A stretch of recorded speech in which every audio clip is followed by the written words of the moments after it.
We must get in this revolution and complete the revolution. Let us not forget that we are involved in a serious social revolution. But by and large, American politics is dominated by politicians. We must get in this revolution and complete the revolution. Let us not forget that we are involved in a serious social revolution. But by and large, American politics is dominated by politicians. We must get in this revolution and complete the revolution. Let us not forget that we are involved in a serious social revolution. What's going on? How y'all doing? Welcome to another episode of Real Conversation Podcast. I'm your host, Mr. Smooth. And today we got a special guest, Mr. Derek Gillard. We're going to talk about his upbringing. We're going to talk about how he got introduced to the political world. We're going to also talk about his book, Longest 4 Years of My Life, and his role in civil rights movement, people he met, people he bumped shoulders with.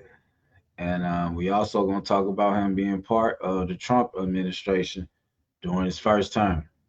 So without further ado, I want y'all to give a warm welcome to the one and only Derek Gillard. Let's go. Real Conversation Podcast.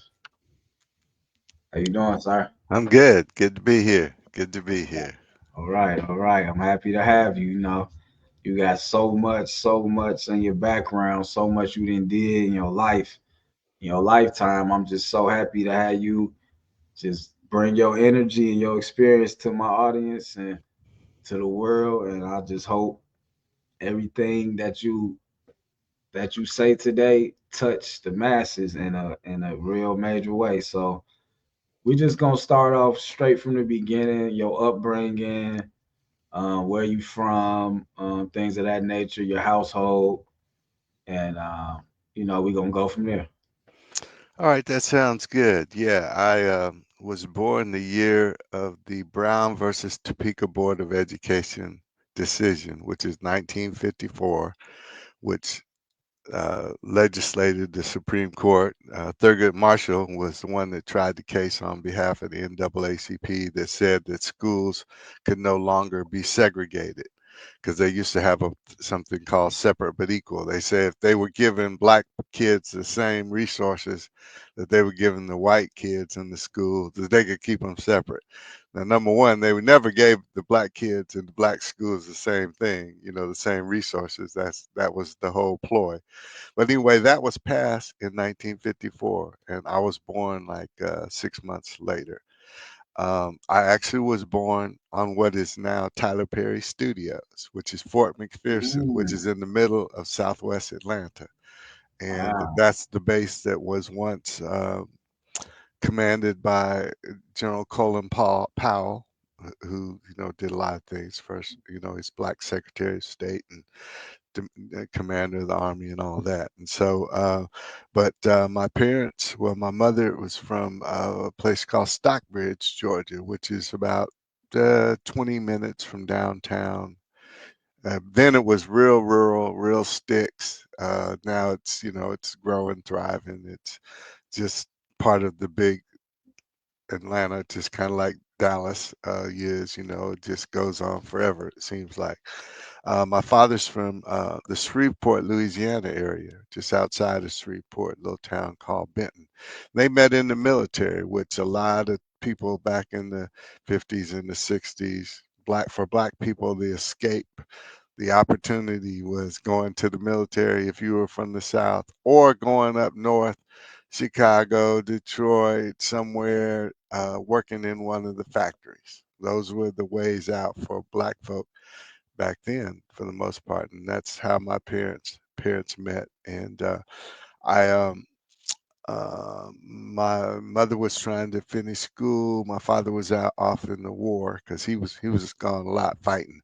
He did 2 tours in Korea and 1 in Vietnam, and he finally retired when he shot down out of a helicopter in Vietnam.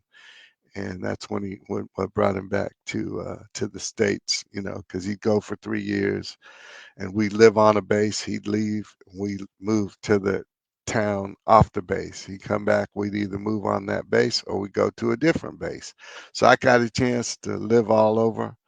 I think I was 4 years old on the boat to Germany, and so I got exposed to a lot of different things. They like to call military kids military brats, which that term refers to born, raised, and trained in the army. And so Mm, that was kind of my background. I honestly was uh, happy to get out of the South because at that time I had the misconception that all this stuff happened in the South and didn't happen necessarily in the rest of the country, the rest of the world. And of course, I learned that that wasn't true really quickly, and we see it today that it's not true. So that was kind of my background. I remember, a lot of times growing up, particularly after living a lot of my life in the Midwest and then even in Germany, where sometimes I was the only black kid in the class. That mm, happened a lot, and so I got pretty comfortable in lots of different environments because that's kind of what military kids have to. And not to say there wasn't racism in the military, because there absolutely was, but there was I would say it was more controlled racism. You didn't see some of the things by then that you saw years earlier. So that's kind of my background. I have two sisters, and we just, one, of course, I didn't know until the year I was heading off to college. There are a lot of those stories in our communities too, right?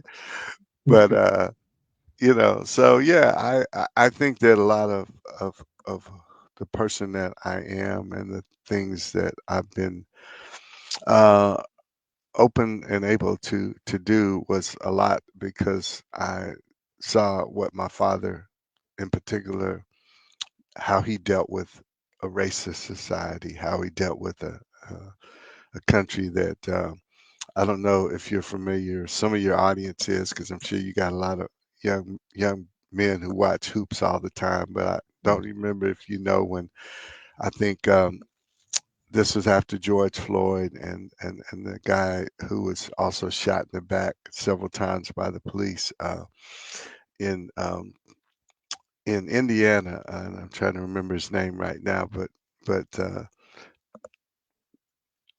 Doc Rivers, who coached then, I think the Milwaukee Bucks, he said he was just tired of loving a country that couldn't love us back. And so there's a lot of that, I think, in Black society, particularly at points in times when we see the pushback and the control. And of course, that's never happened in my lifetime since, like, by a president at least, like we have going on right now. But that's my introduction. I just turned 70 in November. So as you can imagine, compared to probably a lot of your audience, I've seen a lot and experienced a lot. And being older doesn't make you, you know, you certainly don't know everything, but only in the last year or so, people started referring me as an OG, which is a little strange to me, quite honest. ah, that's funny. It is. It Uh, is. okay, so you just gave us the introduction. Can you give us like the age or the time in your life where you wanted to take a more political approach and get involved with politics? You know, that's an interesting question. I was always politically astute. In other words, I think I kept up just because being a journalist, you have to, I think, in most, unless you're like a music journalist or, you know, a society journalist, somebody covering Hollywood or something like that, you have to have a certain amount of connection and concern, and you read a lot, you listen a lot, you explore a lot. And so I always think I did that to a fair extent because as a kid, I was a little bitty skinny black kid. See, I grew up. unlike you, Mr. Smooth, I grew up in the area when if you were the dark kid, the blackest kid, Mm. you were the kid that the girls didn't like. It wasn't the era of what is it, Tyrese Gibson? That's Yeah, his name, right? yeah, It wasn't yeah. that era. It wasn't the era of Seal and some of these. It was back then. So because everything you saw on TV, everything you heard about, everything you read, it was none of that was positive about black people. Black people were they were stupid. They were lecherous. They always wanted to get the white woman. They were lazy. There were all of these images. None of the images. This is way before the Cosby Show, for example. Right, right, It was nothing. Nothing was positive. So, but I will say this. So I paid attention to politics, and then at one point in time, I did do some work with a group uh, that was promoting the largest slate of black candidates in the country, and that was in Georgia. Uh, and believe it or not, these were black Republicans. And um, I promoted that group because these were people who were trying to say that Republicans needed to have a different image in the black community, and that if when the Republicans were in office, black society would have a problem if there was nobody at the table who would challenge them or correct them about things that were um, that hurt the black community and because they were ignorant about the black community because now for example I'm just going to step forward to right now and say that there's nobody black in this administration like that. nobody Anybody that's in there that's black now are a bunch of yes men, and Mm. and that's a problem. And so these people that I promoted in this particular time, I think there were 19 of them, and several of them, of course, no longer. Most of them, but not all of them, are no longer connected to the Republican Party because they uh, don't believe in it. And Trump is not a real Republican. Let me just say that he's an opportunist. He goes the way that things flow because he said a lot of things. He's called Christians losers. I mean, he said Christians are the biggest suckers because they're so gullible. I'm saying he is somebody that knows how to say what people want to hear, and so he's not a true Republican. He was a Democrat for the longest, but he goes the way that he can get the power and control the power. Um, so I didn't really get into politics other than, being aware and voting and my whole thing was black people need to be registered to vote. Too many people have died, have bled, have been disabused, have been marginalized. I don't know how many of your audience, and some of them will, because I certainly don't want to talk down to people because you're younger. But so when I was born, my parents did not have the right to vote because the right to vote didn't come around till 1965. So we're only a generation, maybe a generation and a half past that. Medgar Evers, I'm going to be speaking at Medgar Evers' 100th birthday. Medgar Evers was shot and killed in his driveway as the president of the Mississippi NAACP. Getting home, a Klansman had laid in the weeds waiting for him for hours, and he shot him getting out of his driveway in his carport because he was pushing for the right to vote in Black America. So they're celebrating his 100th birthday in Jackson, Mississippi. Of course, he was killed in the late 60s, mid 60s, in on July the 2nd. So there's so many people and stories. Of course, everybody knows about Dr. King, although the right to vote wasn't what got him killed. And you, you may want to ask me about that later. But Yeah, yeah. so so Let's stretch it out.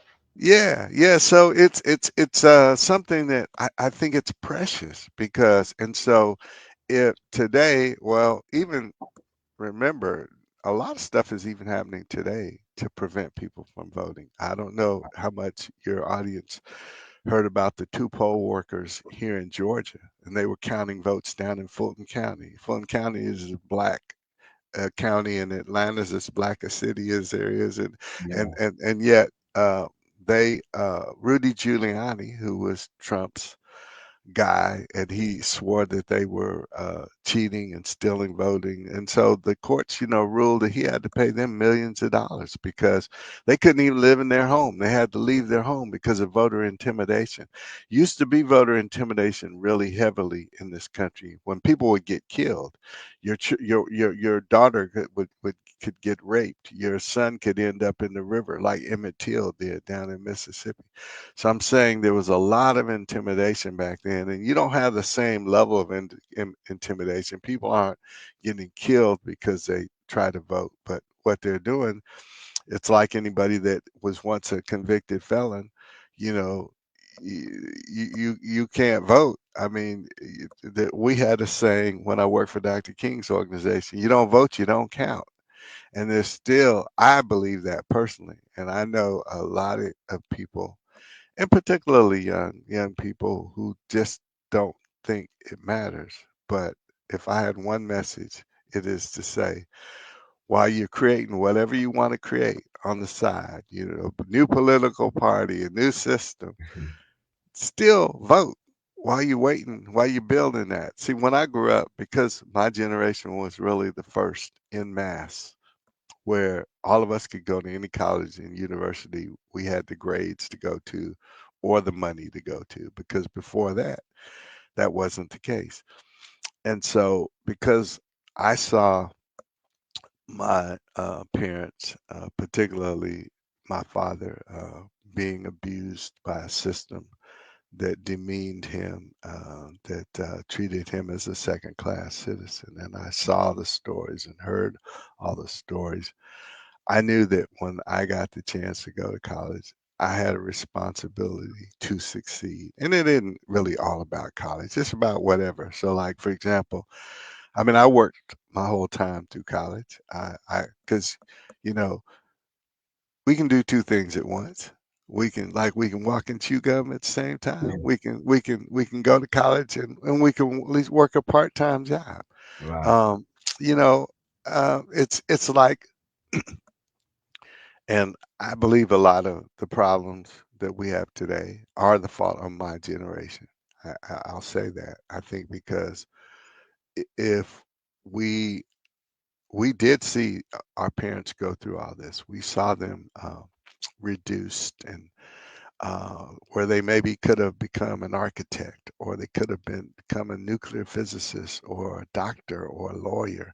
If they didn't get those opportunities, because they were all sent to trade school or through a track that led them to be carpenters and masons and plumbers, and nothing wrong at all with any of those, you know, professions. Excuse me, but that's not what everybody is supposed to do. And I think whatever your genius is, whatever your capabilities are, should be fed, they should be fostered, they should be encouraged. And that certainly wasn't the way it was back then. But only when, so I worked for Dr. King's organization. I was the national communications director for the Okay, okay. Southern Hold District. on. Can you since we Wait getting on that. Oh yeah, yeah, yeah, let's just get on absolutely. let's just That, go and ahead. I didn't get into politics until I left there, in terms of Oh, really being a political animal, if I'll say. okay. Okay. So like I said, okay, we gonna get into the Dr. Okay. King Association right now since you just brought it up. But I just want to say this first, like you were saying, your the ancestors and your parents, what they did, like what they contribute and what they had to sacrifice to vote shouldn't be looked down upon. But I'm going to come from my generation as a 33-year old, and the way we think, I had to grow into the importance of voting. And at first, I was the same way. I didn't really see the importance, but my grandmother, she always instilled in me that people died, people had to do certain things, and and go to certain measures just so I can walk in there and vote happily. And it's getting to me now at a later, as I How old get are you? older. I'm How old 33. are you? I'm Okay. All 33. right. Okay. It's getting to me like now, like more than I'll say like 23. Mhm. Because for a long period of time, I just didn't vote. I didn't care about it. I didn't do research. It just I thought it just didn't matter to me. It's not at my doorsteps. These type of issues don't affect me. But as I got older, become a husband, become a father, certain things affect me. My life is different. Certain things more priority to me. So I just wanted to say that. But now let's get into like the Dr. King Association. How did you become involved, and did you actually meet Dr. King himself, or? No, no, I did not. I never did meet Dr. King because I didn't come there until I didn't go to work for his organization until 18 years after he was assassinated. I think my Mm, math is right. He was assassinated in April 4th, 1968. I went to work there in 1994. I will tell you that I worked for one of the co-founders of the Southern Christian Leadership Conference, one of the people that started it with Dr. King. His name is Joseph Eccles Lowry. And you, I don't know if you watched Obama's first inauguration. But at the end of the inauguration, they wheeled this little guy out in a wheelchair. They brought him out in a wheelchair, and he did the benediction. And that was my boss, Joseph Eccles Lowry. I have a picture mm, taken at Tyler Perry Studios, where you'll never see a picture like this anywhere else, I don't think, in the world, where President Obama got down on one knee and was paying a tribute to Joseph Lowry. And the reason that was because Joseph Lowry, along with one other notable person I can think of, black person who was also part of the SCLC, very prominent, C.T. Vivian. When everybody else said that Hillary had paid her dues and Hillary should be that next president, he recognized the brilliance of this young brother, and he said, no, this guy is our guy. And he went out and campaigned for him hard and long, and of course he ended up being the first African American president. So and that is, it's a partial fulfillment of Dr. King's dream. He talked about, us finally having a black president. Now, personally, I didn't think I was going to see it in my lifetime, but uh, yeah. So I had worked before I worked for Dr. King's organization. I was a journalist. That's my background, and I think I mentioned that's why I I, I was with USA Today, the newspaper, their first 10 years. I used to write for Time magazine. I wrote for the oldest black daily newspaper in the country, the Atlanta Daily World. I also worked for two historically black colleges and universities, Clark College here in Atlanta and Fort Valley State College. But in 1994, I walked into the doors of the Southern Christian Leadership Conference. I was looking for a job and got hired, and my life changed from that point on. I just determined, finally figured out what my purpose in life was and what I was supposed to be doing in my life. And a lot of people never do get that, to be perfectly honest. And I was excited to get it at that point in time. And I think the SCLC was very political. Joseph Lowry, he challenged Bush, he challenged Clarence Thomas, he challenged uh, all of the stuff that we did internationally. He met with Yasser Arafat, who is the head of the Palestine Liberation Army. I mean, everything we did basically was political, and so I really learned my political chops at the SCLC.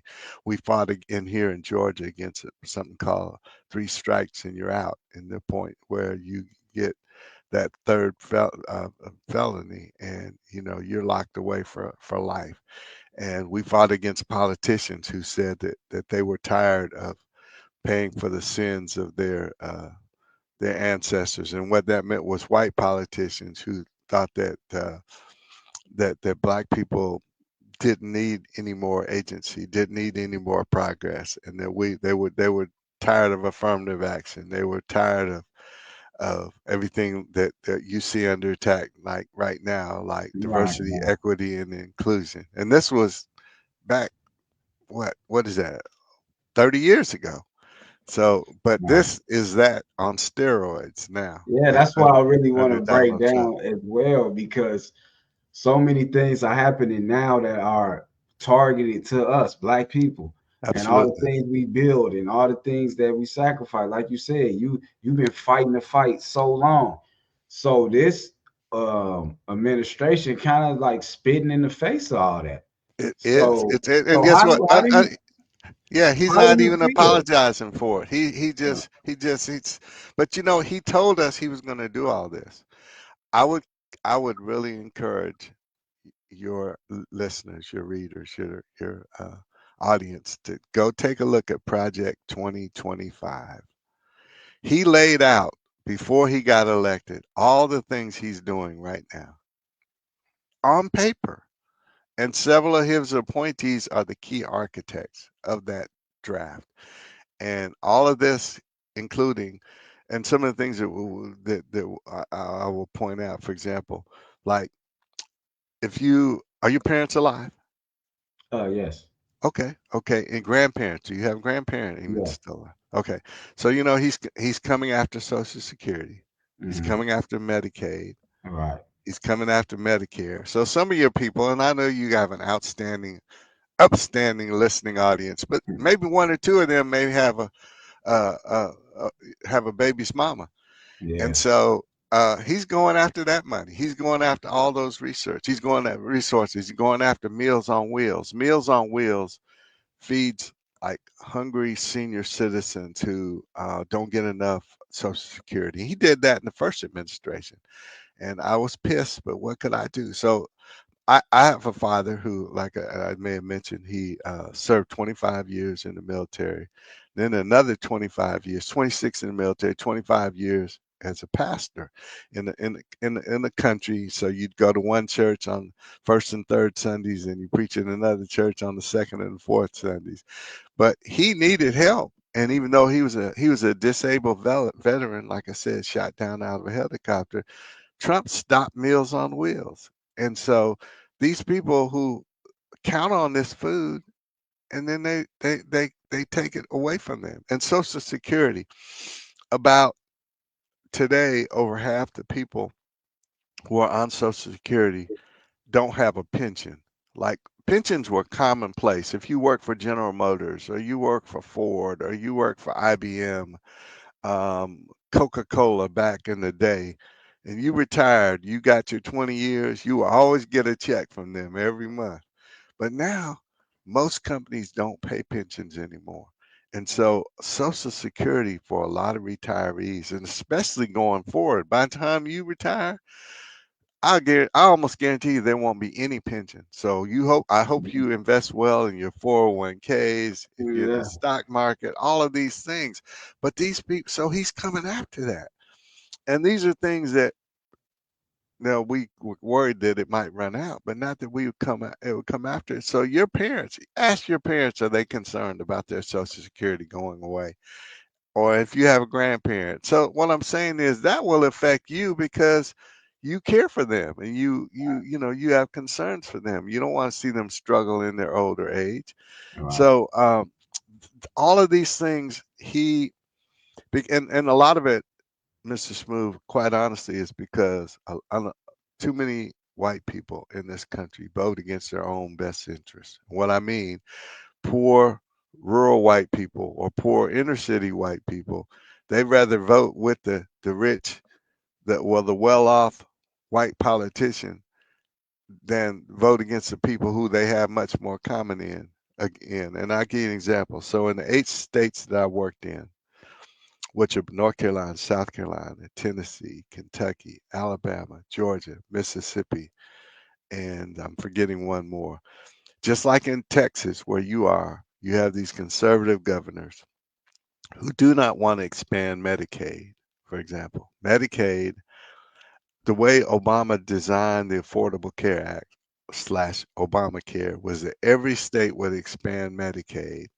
And that means, because there's so many people, and I have a son who's one of these people. Okay, they are what I would consider the working poor. They're hustling out there. You may park cars and you may cut hair, or you may do Uber, and you may, you know, serve be a server at a restaurant. You're doing a couple different things. You're working hard. You're hustling, but that hustle may not be enough for you to have a place to live, eat, pay your utility bills, pay a car bill, and have health insurance.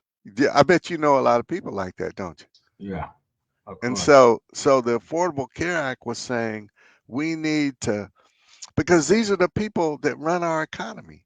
I mean, guess what? If you don't have anybody to serve you at the restaurant, what you gonna do, right?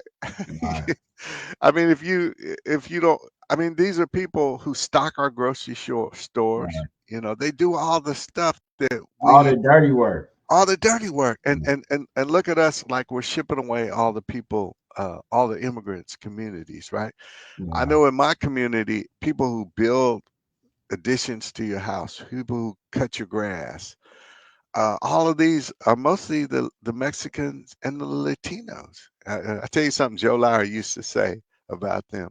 He used to call them the new Negro, because black folk used to do all this work back in the 50s and the 60s and before, when black people didn't have access to all these things. And now you have the immigrant community that's doing that. So who's picking our fruits and our vegetables and are harvesting our corn and our all of these our collard greens and our lettuce and our right. tomatoes? It's them. And so what I'm saying is, if we don't help those people with health insurance, with access to things like COVID shots and medical treatment if they want it, then we're saying, well, hell, to hell with you. Whatever happens, happens as long as I got mine. And Yeah, so I'm just saying that's not the America that I'm used to, and I think that we deserve.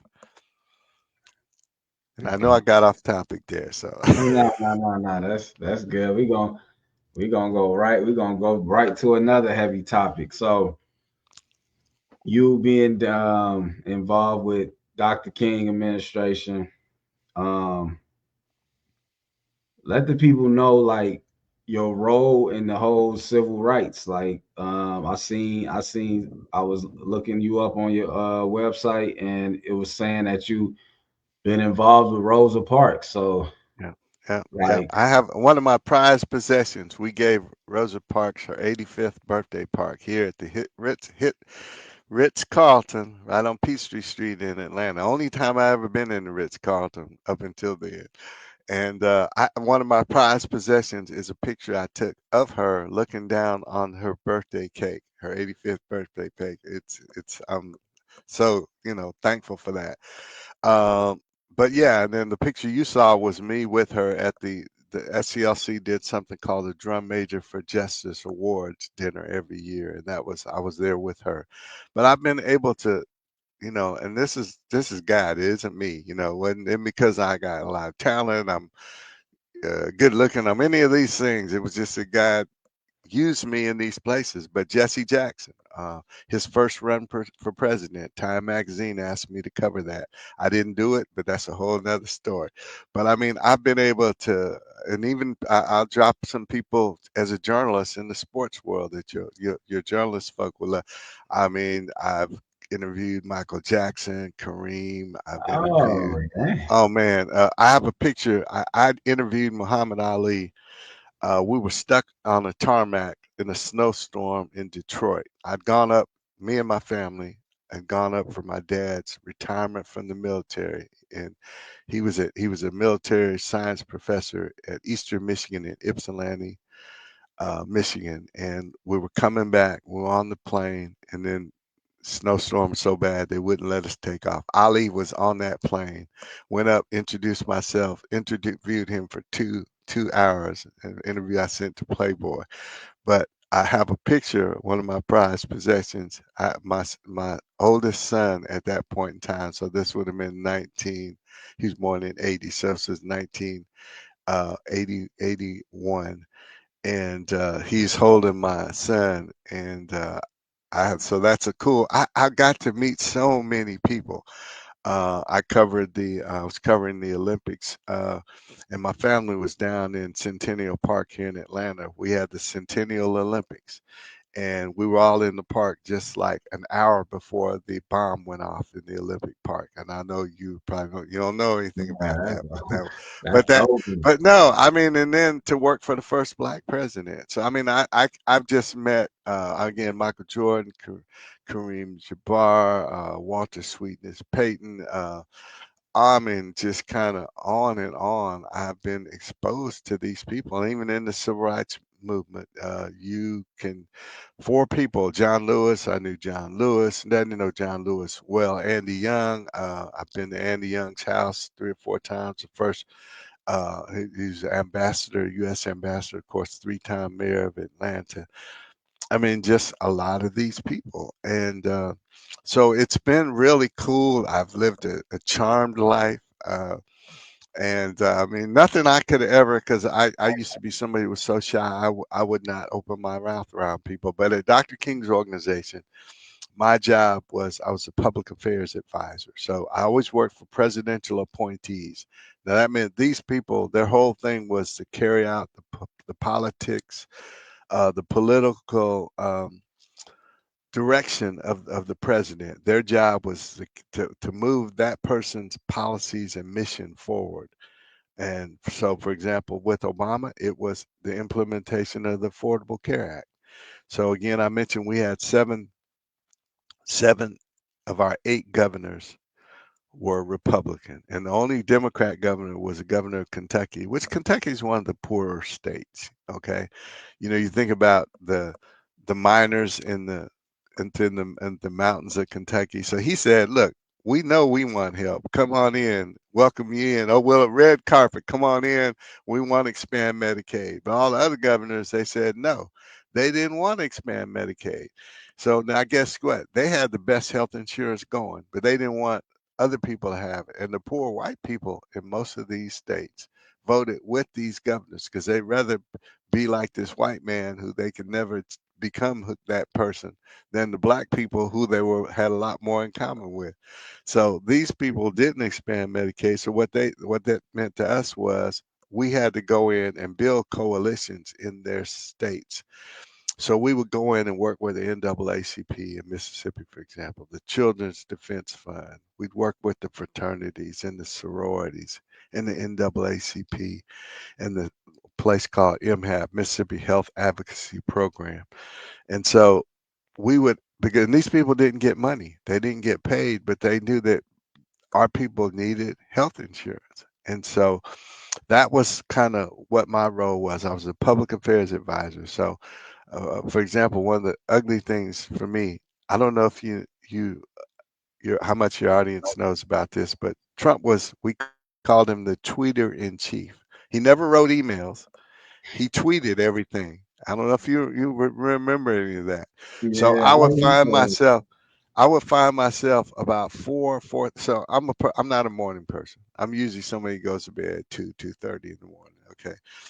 I would find myself waking up subconsciously about 4:30. I'm reaching over. My eyes are closed. I'm reaching for my phone on my nightstand, and I'm pulling it up, opening up Twitter to see what Trump has tweeted that night that I'm gonna have to respond to in the morning. Because that was my job.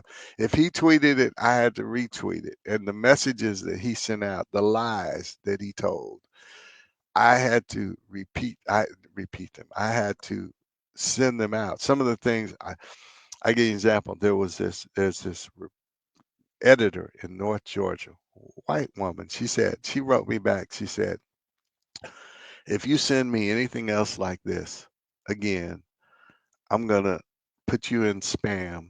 And he says, I'm a Republican. I know this is a lie.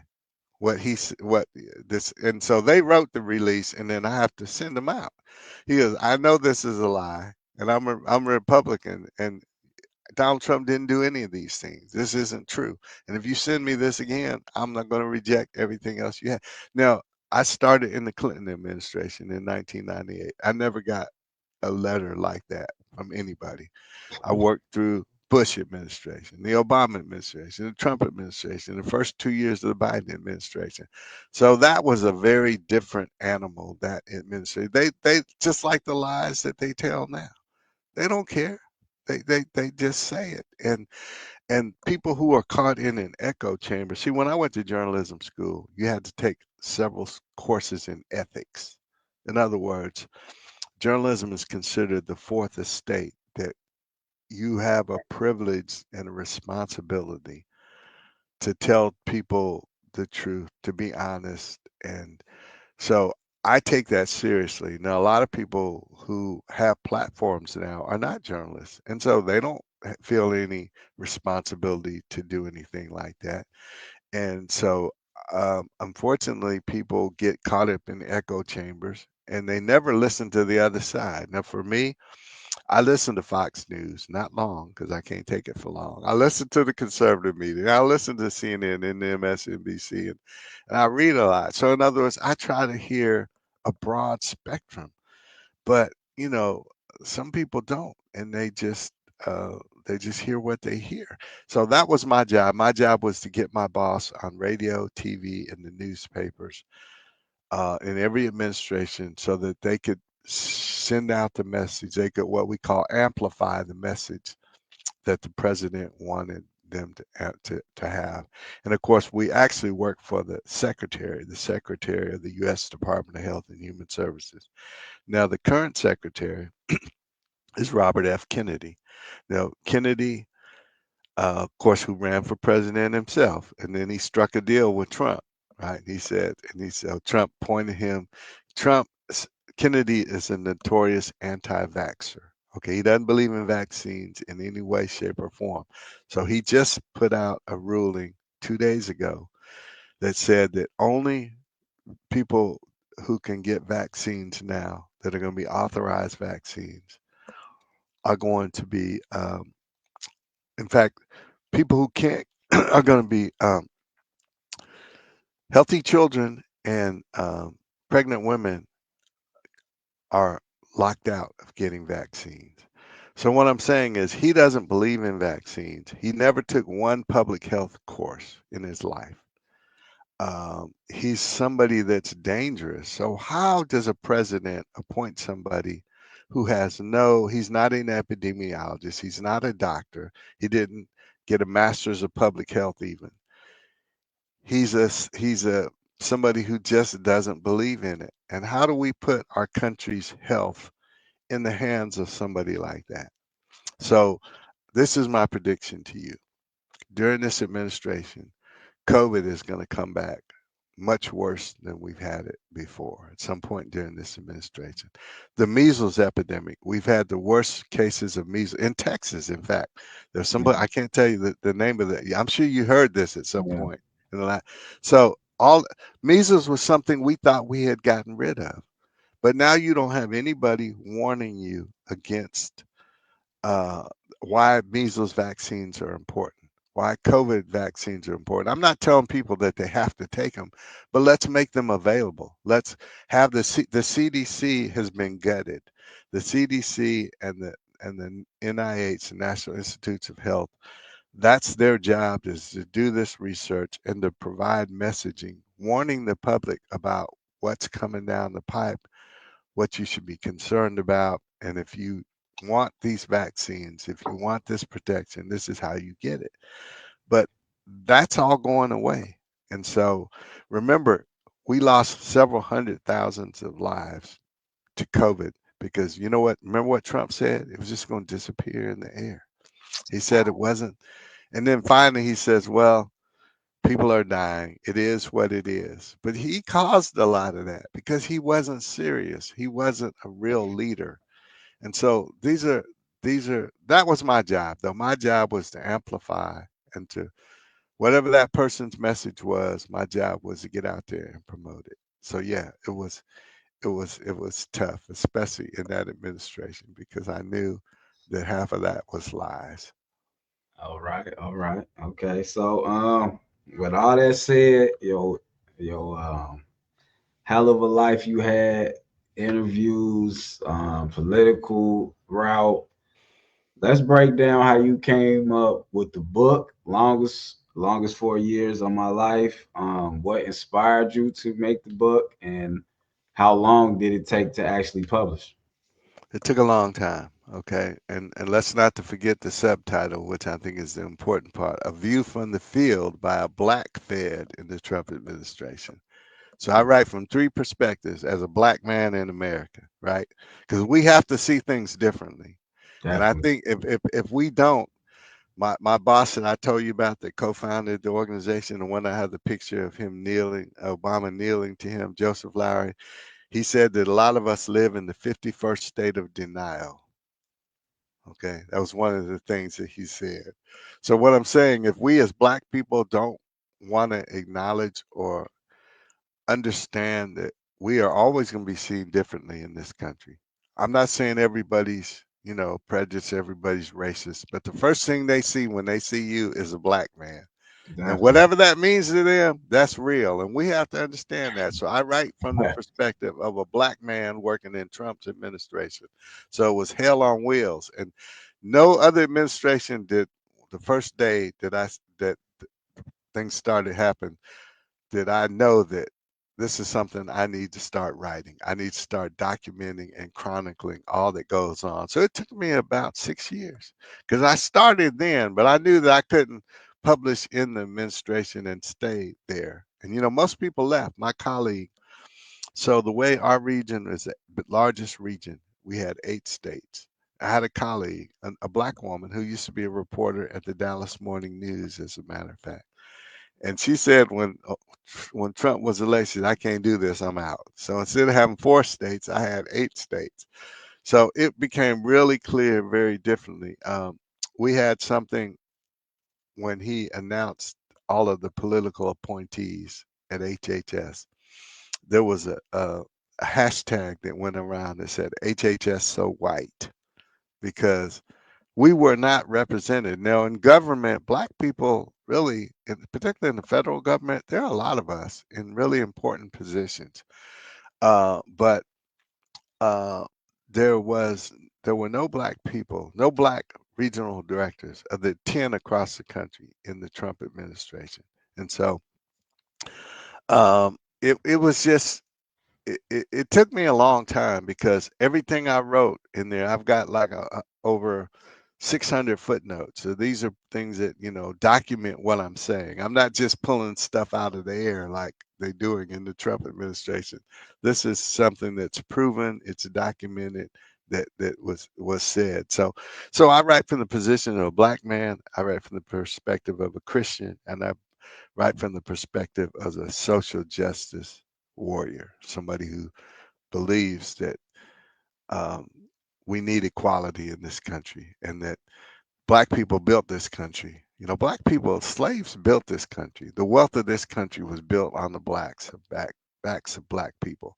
And so I understand that and people who deny that living in Joe Lowry's 51st state of denial.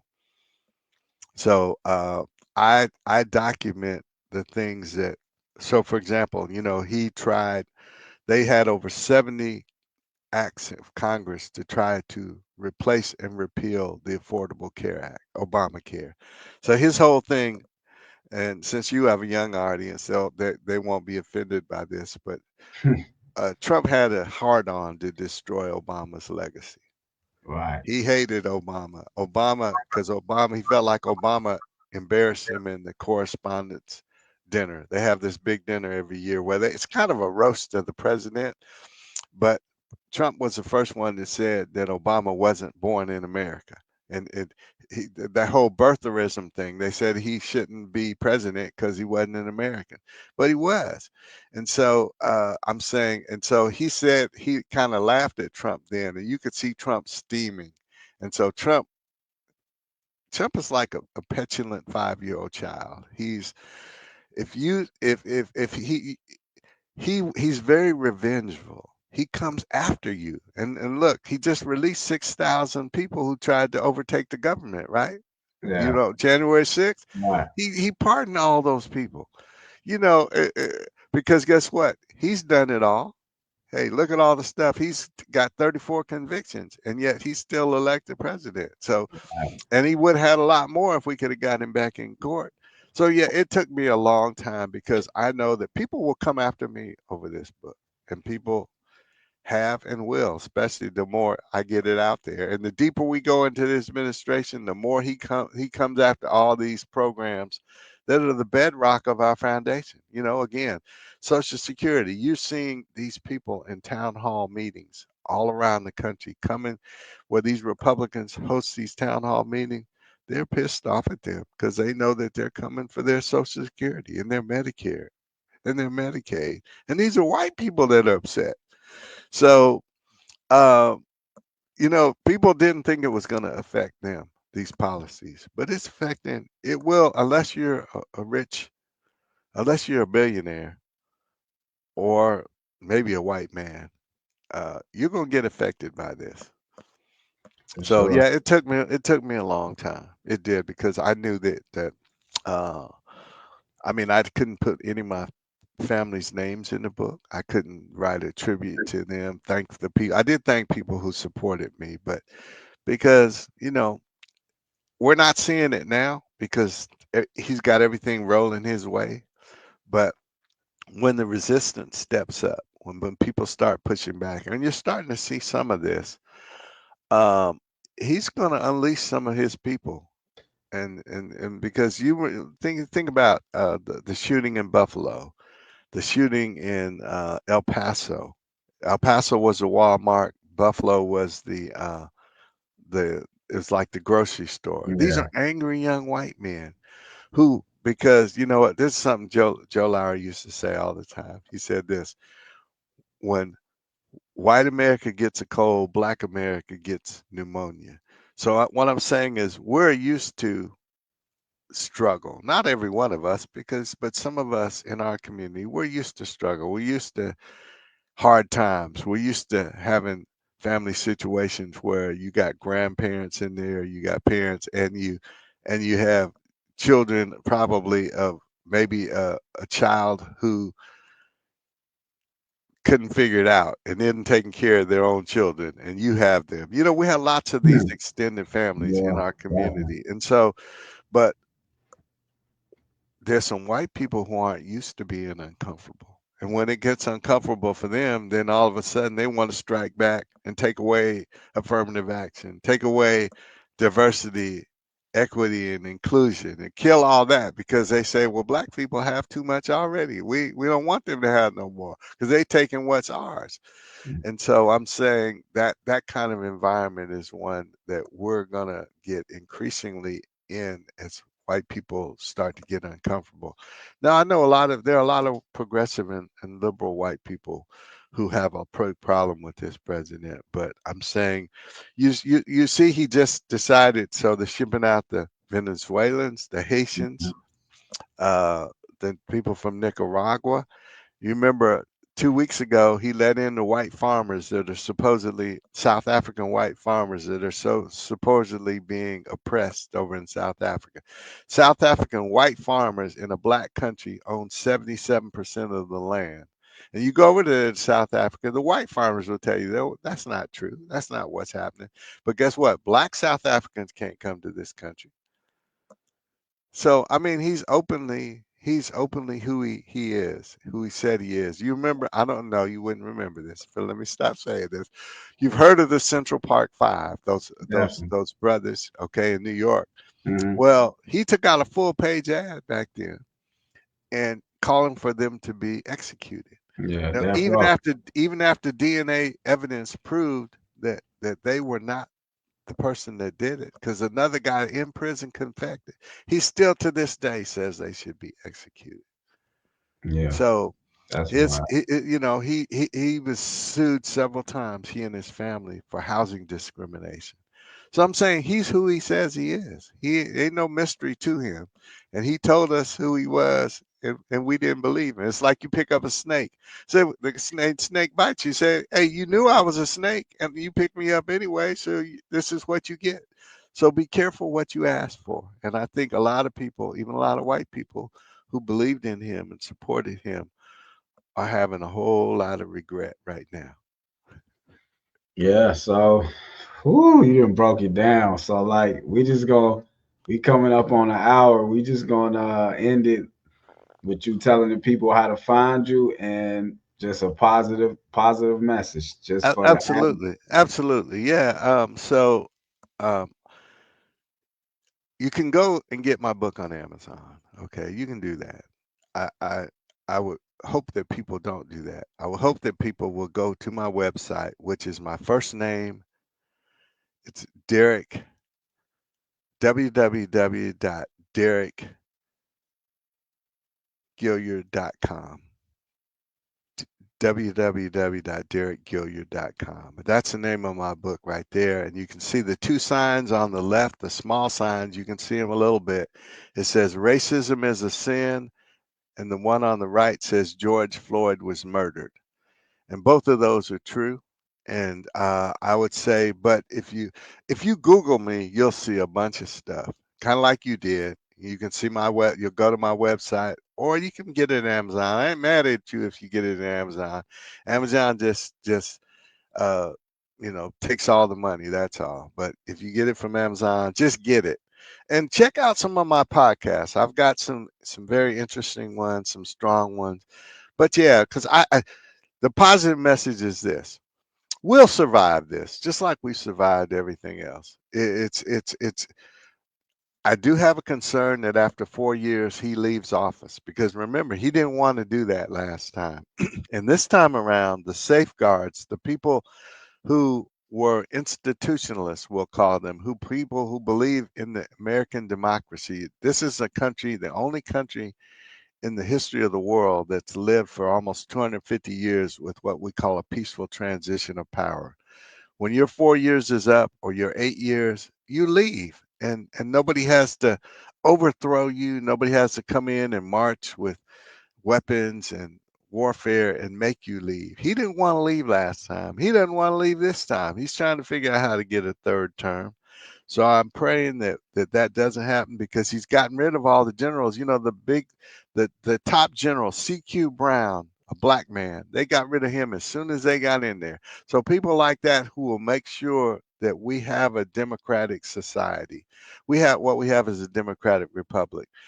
But listen, we will survive this. And sometimes my old friend used to say, "Bought sense is better than taught sense." So you can tell people, but sometimes people have to go to get involved and go through it to understand better. So I thank you for your audience. I'm glad to always speak to young people. Please vote while you do everything else you do, because I'm proud of you. Though I know many wonderful, awesome young people, and I know a bunch of old people who are shiftless too. But come on now, do what you do, because love this country enough to be represented in it.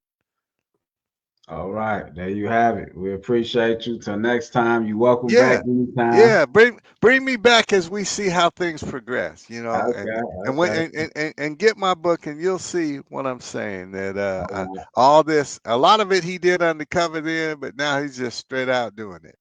all right, all Appreciate you, Doc. right. Okay, till next time. All Appreciate right, it. till next All time. right, Bye all right, bye. all right. There y'all have it. Another episode, Real Conversation Podcast. Make sure to follow Derek Gillard and purchase his book and, really tap into everything he was talking about. He gave us a lot of game, a lot of knowledge, a lot of history. So, make sure just follow him on all social medias and go get his book to learn more about everything he was saying on the show. And I'm your host, Mr. Smooth. Make sure you like, share, and subscribe. Follow us on YouTube, Facebook, Instagram, Spotify, Apple Podcasts, etc. And we appreciate y'all. Till next time, we gone. Much love. We out.